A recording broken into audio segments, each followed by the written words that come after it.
Hi, we're in Las Vegas, Nevada at the world's largest jewelry show, the JCK show at Mandalay Bay. And I'm here with John and Stuart from Wendell's Diamond Jewelers. Guys, how's your trip going so far? Great, thanks. Fantastic. Great, You're ready George. to play? We're going to play the Rhythm of Love game, where everybody's a winner. In their case, they're qualified to win the 4-carat total weight Rhythm of Love pendant, valued at over $25,000. All they have to do is answer 3 easy questions, and boys, this baby is yours. Ready to go? Ready. Do it. Okay, so question number 1. What is better, guys, big or little?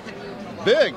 Big, George. Big. Big is always better than little, isn't it? Especially when it comes to diamonds, gals. All right, now for question number 2. What is better, guys, more or less?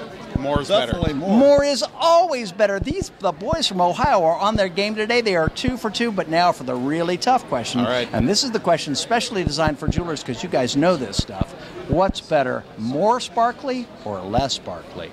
More sparkly. More George. sparkly. More sparkly is always better than less sparkly. You guys win the 4-carat total weight Rhythm of Love pendant. What do you think of that? That's great. Actually, we're just kidding. They don't really win the 4-carat total weight Rhythm of Love pendant, but they do have dozens of gorgeous Rhythm of Love pendants in their store starting at just $79, and we'd like to show you some video of that right now.